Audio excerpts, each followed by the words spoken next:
Blog Talk Radio, the BTR network is down. Tonight I am retaping a show that we did earlier tonight on YouTube, but the video was not of good quality. So I'm going to use a still picture. It's late at night in Minnesota, and we're talking about friends, colleagues, loose associates that have racist views and they don't even know it. Please tune in and I will do a conclusion. Don here is a co-host that I'm talking with. He is not racist. We worked together at the LA Times from 1987 to 88, and he is an African American from Milwaukee and I'm a Caucasian from the Twin Cities. Please tune in as to his job at the LA Times, which was advertising. Yeah.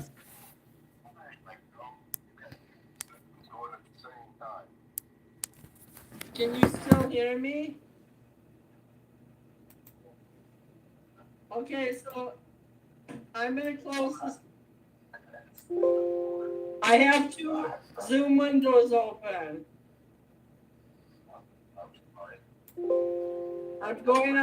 I'm going on my live YouTube. Okay, here you. Hi YouTube. Why can't you see me? Oh, maybe because I have a Zoom simulcast. Going at the same time. Can you still hear me? Yeah.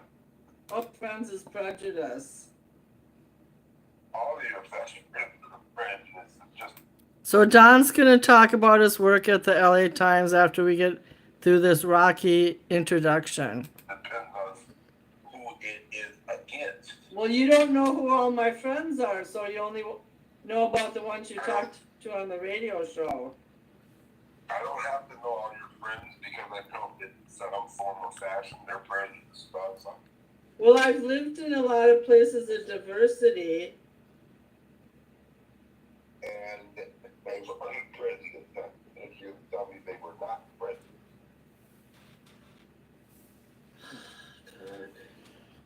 Okay, just based when we worked at the LA Times, people weren't prejudiced. Yeah, they were. You just didn't see it. You know, I saw it in that when I came to work, I had to deal with bosses who were they treated me differently than they treated fellow workers, you know, and the other white workers. And, you know, I didn't say anything because I was happy, but I had Don's standard time. If you remember, I came in. Sometimes at 10:30. I came in half an hour late every day because I was driving my stepson from Pasadena to Inglewood for the grandmother's babysitting. So I would drive down there every day and then drive to work. So coming out of Pasadena, the morning traffic, later on I was a youth sports coach. So I would leave Inglewood at 9 o'clock and I wouldn't get home until 10, and then generally have to cook dinner, or I cooked dinner the night before because Pat was working too. And we were both working a lot of hours, so we had no time to do anything, but we still would cook dinner, tuck the kids in. They'd be in bed probably about 10:30, and we'd be in bed for another day where I'd get up at 5 o'clock and take them from Pasadena to Inglewood, and then go back to Inglewood, go coach, and then come back home. So that was regular life, and I did a lot of other things because of my dad's position, so we'd go out to Vegas on weekends and have parties and all kinds of stuff. So it was something that was pretty amazing. Was it your dad's wife who babysat? I beg your pardon? Was it your dad's wife who babysat, or your actual, or Pat's mother? Pat's mother. And Okay. so she babysat, and I did that for about 2.5 years. They got into kindergarten, so and we always made sure we had jobs where I worked graveyard, she gave birth for second shift, or I worked Sunday shift, she worked graveyard or whatever. And we made sure we were involved with homeless kids because we didn't want to have any outside direction that we knew would be our morals as well. And we made sure our kids grew up well. We sacrificed exclusively for them, and I didn't begin all of my in earnest my political things until I probably got in my late 40s. So this is something that I've been doing for about 20 years. So you basically just had a plain old family life. Yep. But it wasn't plain. Nothing with me is plain. Yeah, I know that. I know what you're saying. I know, well, that was fine. But it was, it's been completely satisfying. And I got everything that I could ever dream of because I had dreams of the family, of the large family, houses, and sons and child. It just was, a dream God put it in my head, and that's something that I always knew I would have, even though I didn't know what I wanted.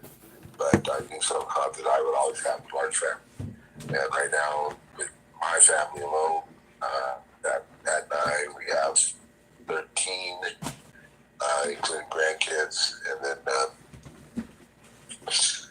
with the extended family of in-laws and things like that, we're well into the probably 40s or 50s, high 40s or low 50s, where if we all got together, it would be the need to,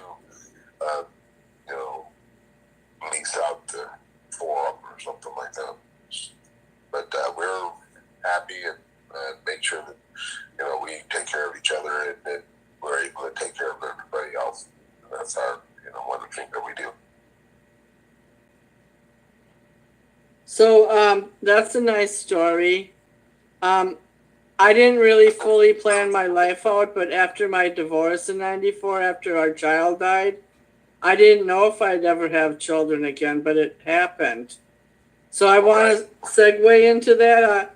I did get pregnant with a Liberian child, and there was going to be natural prejudices that came with that.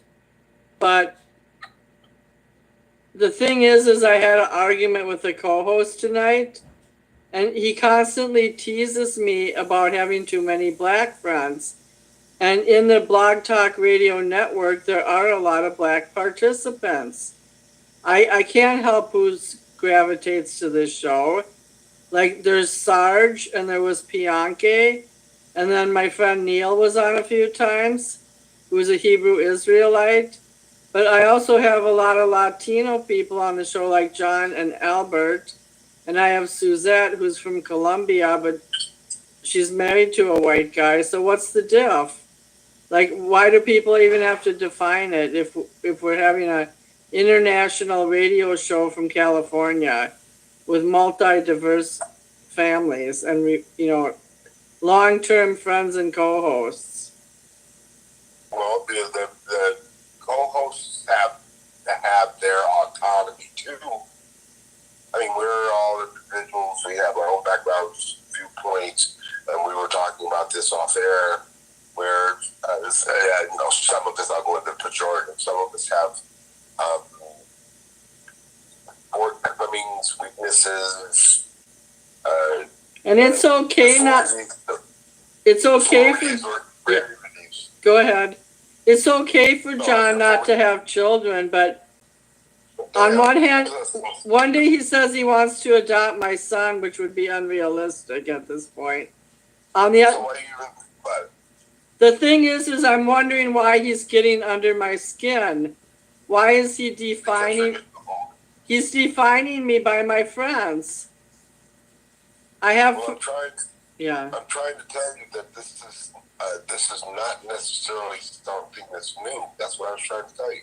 This is something that happens all the time, and you're getting more sensitive. It was happening all the time, but you're getting more sensitive. And, and studies always show that the older you get, the more conservative you get, and more sensitive, and also more lonely.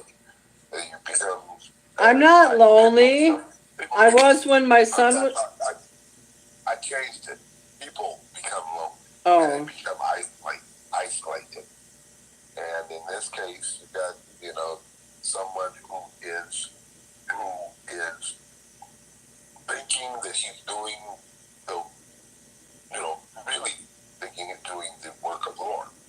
So you can't stop him. You can't tell him what to do. He's doing what he thinks he's going to do, and he's going to tell you to screw you. And and that's what that's what I'm trying to tell you. There's no reason for him to keep you as a friend if you're going to be critical of him all the time. No, I shouldn't keep him as a friend because he keeps implying that I did something wrong by giving birth to a black child. So what? Then you have to let him go.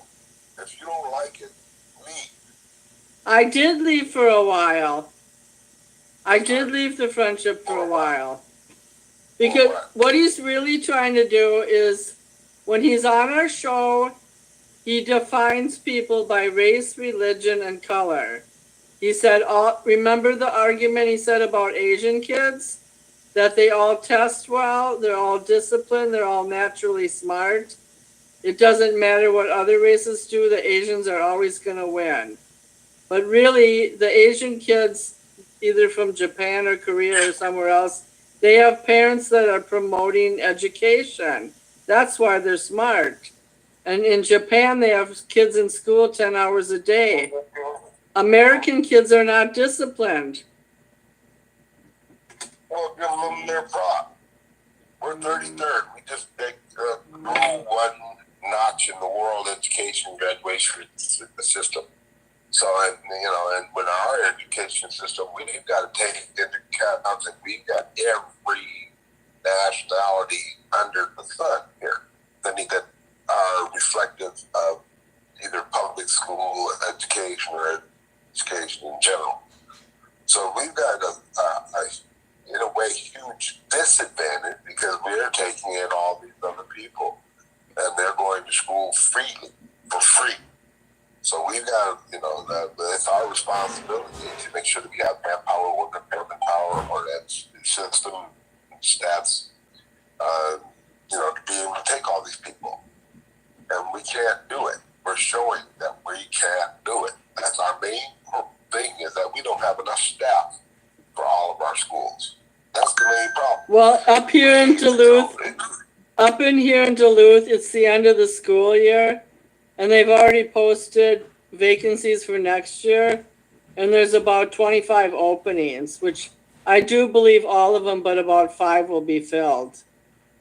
Yeah, well, you're lucky, because we here in Marshall County are looking at generally 700 to 800 a year of the shortage. We have substitute teachers who would substitute 24/7 and make $45 a day, and the school district would run down like donkeys.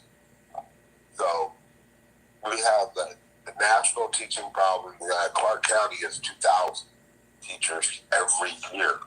That's a shortage. That's just teachers. I'm not talking about bus drivers, cafeteria workers, and janitors, and all those people. They've got janitors who have to clean up 2 and 3 and 4 schools right now, and usually they just have one. They're home.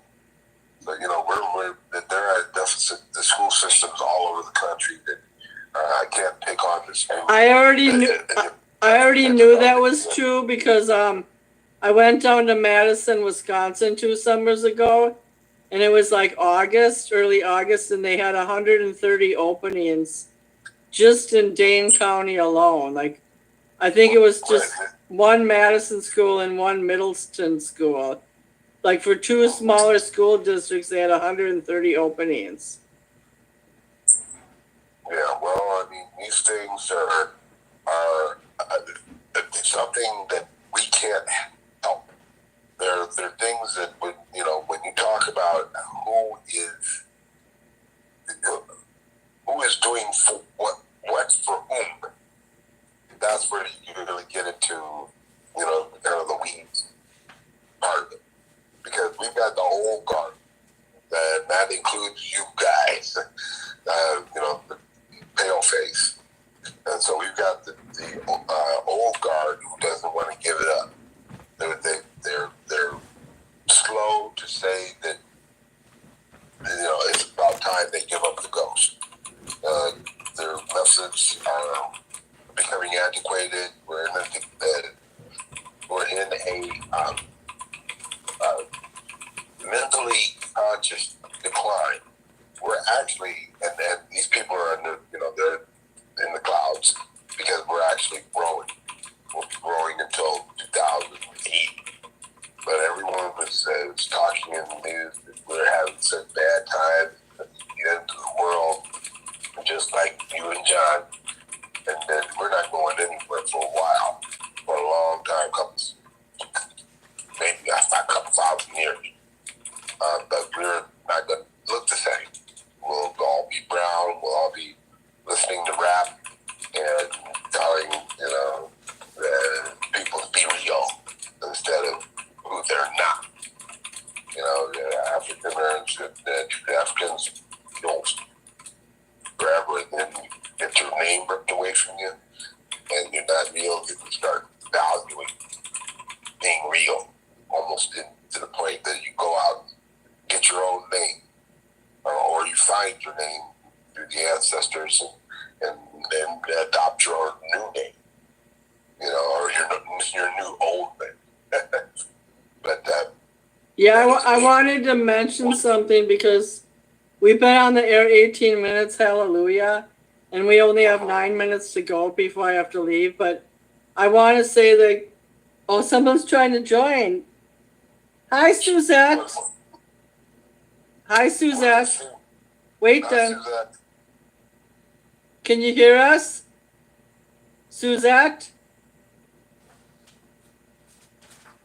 Suzette? All I wanted to do was say, Jane, that you don't understand how hard it is for us to go through life without our real names. And I've been saying that the whole time. I want to make a comment about that, but I want to verify if Suzette's on the air. Hi, Suzette. Can you unmute yourself, Suzette? Unmuted. Okay. Hi, nice. I've been trying. I'm really sorry. I had to change the meeting ID, which made it even more confusing. Oh yeah, I know. I kept trying, and I was like, "What is going on?" So anyway, I was trying to do it through the computer, and so anyway, I'm on. So hello, everybody. We've been on. Hello, Suzette. Hi, Don. Thanks for joining. We were gonna do a show on why the media is still so Are you doing dishes? I just muted myself. Go ahead. Sorry. We were doing a show on. We were gonna do it on why, from the time that Donald Trump rolled up the elevator in 2016 to now, the media is still obsessively focused with him. And I was gonna do a show on toxic election cycles, not just him, but other elements. But then I had an exchange tonight with one of the co-hosts, and it became evident to me, and I can see who's muted, by the way. It became evident to me that this co-host that I've known 21 years keeps picking on me for having a lot of black friends, which I believe could translate into having, by having a lot of black friends, maybe he's criticizing me for having a black child. But the point is, on Blog Talk Radio, we got a lot of black co-hosts and hosts. There's Jay Riles in Texas. There's a guy named Earl who's a poet. and I started out on the Ernest Radio Network with my white friend from Oklahoma, and we had tons of black hosts on the show. What's the big deal? We also had Latino and white. So I don't really understand his point why he keeps picking on me. Like I'm some teenager in the wrong neighborhood. Like I'm 63, I live in Duluth, and the minority population here is like 5% between Native Americans and blacks. So is he trying to say that I'm not supposed to be somewhere? Like, I don't know. That's a good question. And I have Suzette, no idea. Suzette, your dialect is completely Caucasian, but you're from Colombia, and I'm pretty sure you don't want to be pigeonholed just by your nationality or skin color. Like, who wants that in a state like California where there's over 300 ethnic groups? Yeah, really. And basically, it's just people you gravitate to and like-minded people. So, I mean, you know, in thought, and that's just the way it goes. It's not something, well, I don't know, I can't speak for you, but it's not something that you seek out as far as, I'm only going to be talking to Latino people or only to, you know, Indian people or Caucasian or whatever. It's just natural gravitation to people Yeah, like that you connect with. you're You know? right. That's a good point because at one point throughout the 14 years I've been on the air, remember that guy Mike Peters in New York, the one who would talk about how he had a gun in the Northridge earthquake? I know he's your Facebook friend, and he's called your show. Like, we meet all kinds of people. It doesn't matter their skin color. All their backgrounds are different. And I didn't really understand my friend's point. Like, what's the point of saying this? Like, when I worked at the American Red Cross, we only have 8 minutes left or something like that. But when I worked at the American Red Cross, I had 2 Armenian friends. I had 3 people from Guatemala. I had 1 from another Asian country. I think it was the Philippines. So, like, in California, that happens all the time. I didn't judge or I didn't compartmentalize them. They were just all my friends. So that's all I want to say. I really don't know how much time we have left, but I think it's less than 8 minutes, you guys, because I've been struggling on the air to get things going. So Don and Suzette, why don't you guys make some comments while I check the time of the Zoom meeting? Okay. Well, I would just say not to worry about it. I mean, that's their problem, and don't let it bother you. I mean, you've already, you know, established, you know, well, anyway, we have that. It doesn't matter how many friends that you have of this color or that color or whatever. It's just a matter of making connection with people in general. And it doesn't, like you said, doesn't matter their background. If there's a connection, then, you know, you become friends, and that's that, you know. So don't worry about it. I wouldn't waste any of your, you know, precious time as far as on this earth. Every minute you waste thinking about what that person said is a wasted minute, I would say. That's perfectly said, and I just want to give one more example, okay? thank you. No, Jay, you don't need to make any No, I want to talk about Singapore Mike.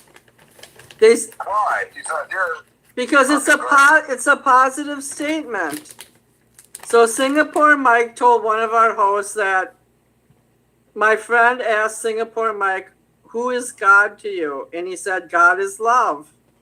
And it was like a universal Woodstock type definition, like God is love. We're all connected, you know, that kind of stuff. And then my friend told me tonight while we were discussing that and all the differences, I told him basically that, so what if he answered like that? Well, then that person said, well, he didn't answer the way that he was supposed to, that God is Yahweh, and that's the only living God. Well, I said everybody was raised in different cultures, like Hindu and Buddhist and such. So that was just a perfect example of how this person sees other people. And by the way, we do have 5 minutes left. Because we've been on the air 25 minutes and 56 seconds, so we have about 4 minutes left. But I want to take a second to appreciate and thank people like Wade, Suzette, and Don that have to deal with all this Blog Talk Radio engineering problems, because it's really kind of ruining my evening plans. Yeah, I'd imagine so. After, you have something planned and a good conversation you want to have and discussion, and then it just blown out of the water,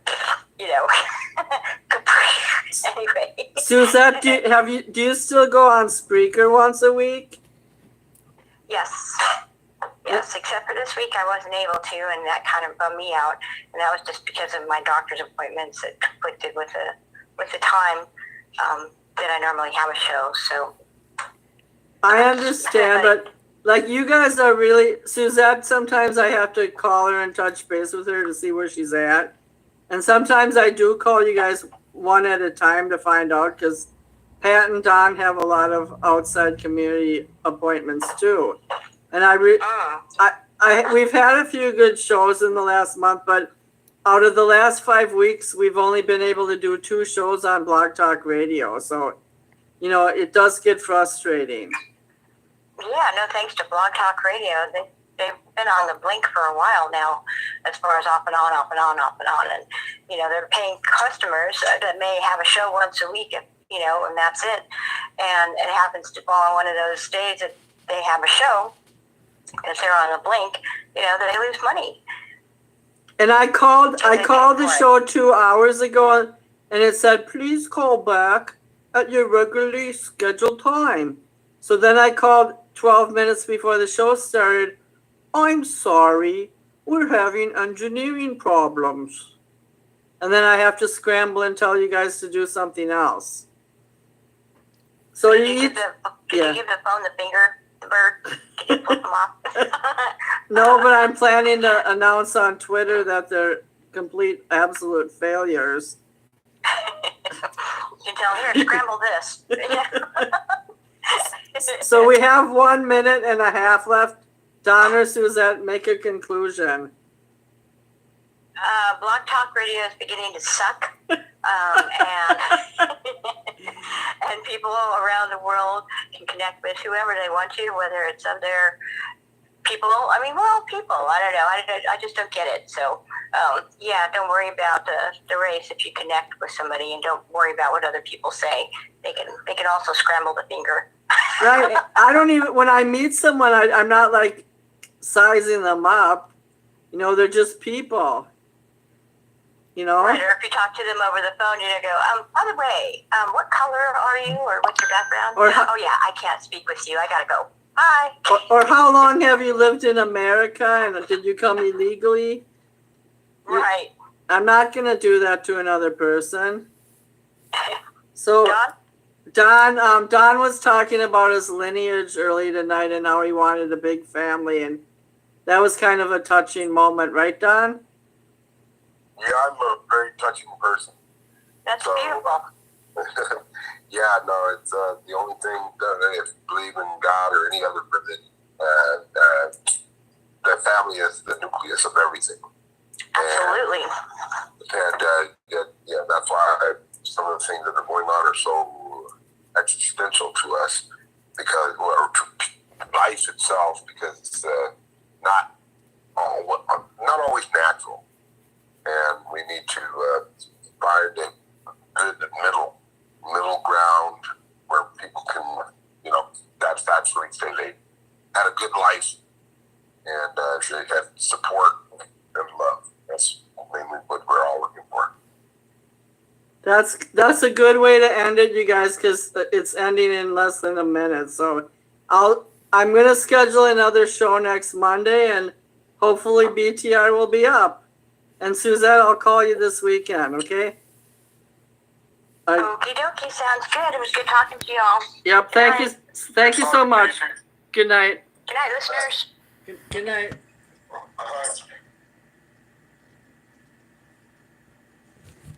Thank you for joining us I'm closing the show.